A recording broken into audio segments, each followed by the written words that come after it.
आलोक जी, अब आपसे किस मुद्दे पर चर्चा की जाए, ऐसे मैं यही सोच रही हूँ, क्योंकि अगर मैं कहूंगी कि कांग्रेस पार्टी खत्म हो रही है दिल्ली में, धीरे धीरे लोकसभा, विधानसभा, एमसीडी, आपका अस्तित्व अब कई चुनावों में लगातार गायब होता चला जा रहा है, तो शायद आपको बुरा लग जाए, लेकिन आप ही बता दीजिए या आप ही बोल दीजिए जो आपके मन में है, क्योंकि एमसीडी चुनाव को लेकर प्रधानमंत्री नरेंद्र मोदी की तस्वीर बीजेपी लगाती है तो शान से लगाती है।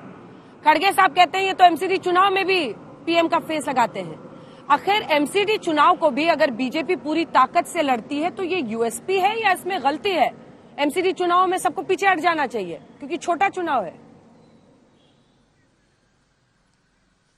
अंजना जी, सबसे पहले तो जो भी आज पार्षद जीते हैं उनको बहुत बहुत बधाई, हमारी शुभकामनाएं। और जो भी मैंडेट आया है, आज भी जितने भी हमारे 9 पार्षद जीत कर आए हैं और तमाम ऐसे रहे हैं जो दूसरे और तीसरे नंबर पर भी रहे हैं, उन्होंने कड़ी मेहनत की, उनको भी धन्यवाद। हमारे वोटर्स दिल्ली के जिन्होंने चिंतन और मनन के साथ वोट डाला, उनको भी धन्यवाद। हम केवल ये कहना चाहते हैं कि दिल्ली कैसे अच्छी हो, इस पर अब कैसे विचार किया जाए, क्योंकि पिछले 15 वर्षों से बीजेपी और बीजेपी का भ्रष्टाचार यहां पर जिंदा था, इसमें कहीं कोई दो राय नहीं है। लेकिन केजरीवाल जी जो कह रहे हैं कि मैं सफल हो गया, अगर केजरीवाल जी सफल हो गए हैं पूरी तरह से और बहुत अच्छा काम किया है, एक पार्टी बीजेपी को जनता ने नकार दिया है, और अगर केजरीवाल कह रहे हैं कि मैंने बहुत अच्छा काम किया है, तो बीजेपी की 104 सीट नहीं आनी चाहिए।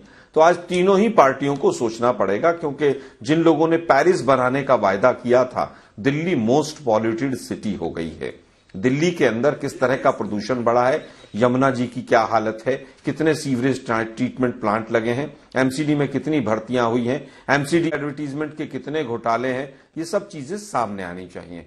कांग्रेस पार्टी दिल्ली कैसे अच्छी हो, विपक्ष में रहेंगे हमारे 9 पार्षद, और हम पूरा अपना विपक्ष की जो भूमिका है उसको निभाएंगे। विपक्ष की भूमिका निभाएंगे, इसी से संतुष्ट हैं वो, कह रहे हैं कि जितने पार्षद हैं हम लोग विपक्ष की भूमिका निभाएंगे।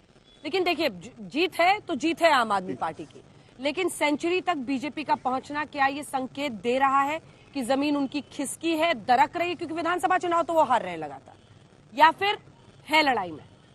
देखिए जिस तरह एमसीडी का चुनाव बीजेपी ने लड़ा है और बड़े नेक टू नेक फाइट हुई है, हम लोग दोपहर 2 बजे तक देख रहे थे, तो लगातार आगे पीछे आंकड़े होते रहे। तो जैसा कि हम लोग सोच रहे थे कि एकदम सफाया हो जाएगा, वो बिल्कुल नहीं हुआ। और जिस वोट परसेंटेज में भी बीजेपी का जो है 38%, 39% वोट बढ़ा है, वो हो गया है, मतलब यानी पिछले से वोट बढ़ा है। तो कुल मिलाकर के बीजेपी की जमीन तो नहीं खिसकी है, उसका जो कमिटेड वोट है वो उसके साथ है। हाँ, कुछ वोट जो है वो आम आदमी पार्टी की तरफ गया। कांग्रेस के लिए एक सबक जरूरी है, एक सिल्वर लाइनिंग में देखता हूं कि उसका वोट परसेंटेज विधानसभा की तुलना में 12% हो गया, जो पहले 4% के आसपास था। हाँ। तो अगर कांग्रेस, जैसा कि आलोक जी कह रहे हैं कि विपक्ष की भूमिका निभाएगी, उसके पास कोई बैगेज नहीं है, क्योंकि शीला दीक्षित का शासन समाप्त हुए भी 10 साल हो जाएंगे जब अगला चुनाव आएगा, और एमसीडी में भी 15 साल से वो नहीं थी, अब आम आदमी पार्टी है। तो उसके पास कोई बैगेज नहीं होगा। अगर वाकई विपक्ष की भूमिका ढंग से निभाती है, उसके अध्यक्ष अगर ये कि पता लगा अपना वोट भी नहीं पता, उनको मालूम है कि है कि नहीं, तो दफ्तर का ताला नहीं, चौधरी कहीं दिख भी नहीं रहे हैं, दफ्तर का ताला भी नहीं खुल रहा 12 बजे तक, अगर इस हालत में रही पार्टी तब तो मुश्किल है कुछ भी। लेकिन अगर पार्टी ने इससे सबक लिया और अच्छे लोगों को मैदान में लाई और जो पैन दिल्ली की लीडरशिप उसको डेवलप किया, तो उसको फायदा मिल सकता है।